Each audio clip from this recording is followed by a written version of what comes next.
आज हम लोग 1.3 का दूसरा नंबर सवाल देखेंगे। ठीक है, इसमें कह रहा है कि 3 प्लस 2√5 एक अपरिमेय संख्या, इसको सिद्ध कीजिए। अब सभी जानते हैं कि ये अपरिमेय संख्या है। परिमेय संख्या और अपरिमेय संख्या का योग भी अपरिमेय होता है। कल हम लोग बिना प्लस माइनस वाला देखे थे, √2 √5, इसको कैसे कर सकते, ये तो सिद्ध कर दिए। अब ये बात सिद्ध हो गया कि ये जो √5 है, √2 है, √3 है, ये किस प्रकार की संख्या है? अपरिमेय संख्या। किस प्रकार की? अब यहाँ कह रहा है इसे भी सिद्ध कीजिए। तो अब इसको सिद्ध करने के लिए हम इसका मदद लेंगे, क्योंकि ये सिद्ध कर चुके अपने लोग। इसके मदद से इसको हम शॉर्ट में सिद्ध कर सकते हैं। ठीक है, अब मान लेते हैं कि बहुत चिल्ला रहा है कि हम अपरिमेय संख्या सिद्ध कीजिए, तो इसको हम क्या मान लेंगे? इसका उल्टा मान लेंगे, परिमेय मान लेंगे। माना कि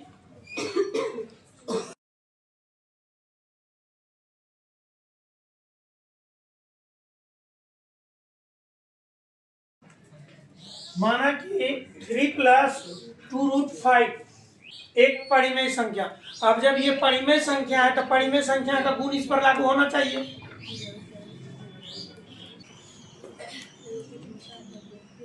अब पूरा बस तो कर दिए जाएगा। अब चलिए, अब ये परिमेय संख्या है, इसको लिख सकते हैं 3 प्लस 2√5 बराबर p/q, क्योंकि इसे p/q के रूप में लिख सकते हैं। तो है सिर्फ रूट वाले को इधर रखेंगे, बाद बाकी को उधर कर देंगे। बस समझ में? इसके लिए जहां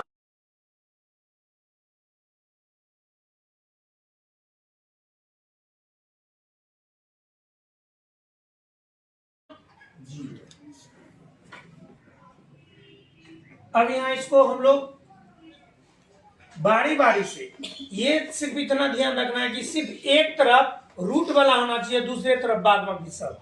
तो पहले हम इसको उधर भेज देते हैं।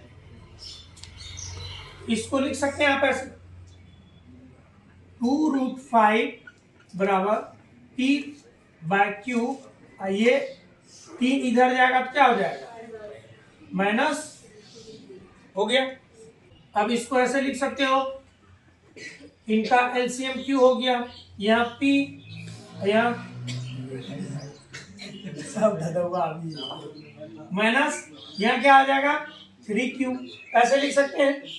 अब ये यहाँ √5, अब ये 2 इधर क्या है? गुणन है, उधर क्या हो जाएगा? देख लो, भी आ गया।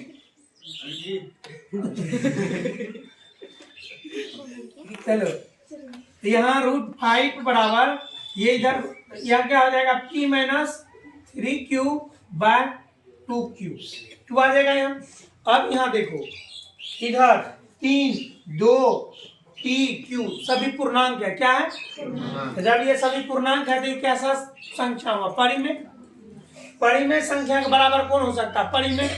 जब ये परिमेय है तो इसको भी परिमेय होना चाहिए, लेकिन हम लोग ये तो जानते हैं कि √5 क्या है? अपरिमेय है। √5 क्या है? लेकिन किसके बराबर हो गया? परिमेय के बराबर। कि कौन संख्या है? चूंकि p q 3 तथा 2 पूर्णांक है।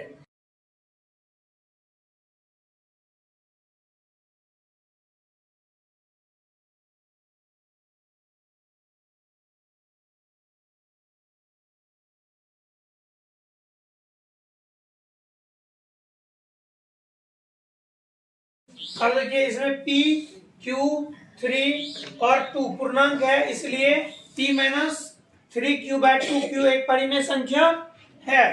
बस समझ में? इसलिए √5 एक परिमेय संख्या होगा। लेकिन कल क्या सिद्ध किए थे बाबू लोग? तो गलत साबित हुआ ना। कल तुमको पढ़ाए कि अपरिमेय है, आज पढ़ा रहे। ये जो विरोधाभास प्राप्त हुआ कल का, वो क्यों हुआ? गलत मानने के कारण ना। इस पर परिमेय संख्या का गुण लागू नहीं हुआ, अतः ये कौन संख्या हो गया? अपरिमेय हो गया। लेकिन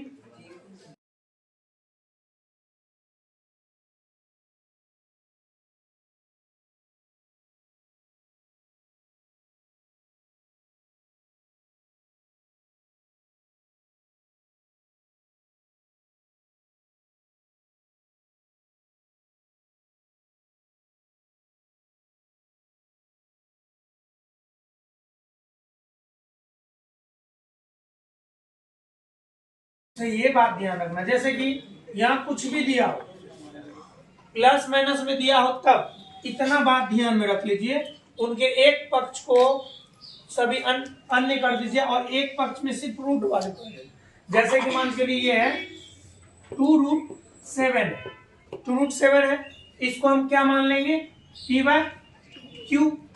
बस समझ में आप, माना कि यह एक परिमेय संख्या है, इसके बराबर ये हो गया, जहाँ p और q क्या है, पूर्णांक है, और q का वैल्यू 0 नहीं होना चाहिए। इतना तो कर सकते हैं। अब आप इसको आराम से उधर भेज दीजिए, तो इधर क्या भागम हो जाएगा, √7 बराबर क्या हो जाएगा, p/2q। बस यहाँ भी वही बात लिखना है कि कौन पक्ष है, दायां पक्ष है, तो आप लिख सकते हैं कि समीकरण के दाएं पक्ष में p, q और 2 एक पूर्णांक है, इसलिए p/2q एक परिमेय संख्या है। जब ये परिमेय संख्या है तो इसके बराबर कौन है, √7 भी क्या हुआ, लेकिन इस बात का तो विरोधाभास प्राप्त होता है कि रूट वाले जो 7 है वो कैसा है, अपरिमेय। तो उस बात को तो ये विरोध कर रहा है, उस बात का, उस बात का विरोध क्यों कर रहा है, क्योंकि हम गलत मान लिए हैं। किसको, 2√7 एक क्या कौन सी संख्या है, तो यही लिख देंगे, यह विरोधाभास हमारे गलत कल्पनाओं के कारण हुआ, अतः 2√7 एक अपरिमेय संख्या है। बस समझ में आए।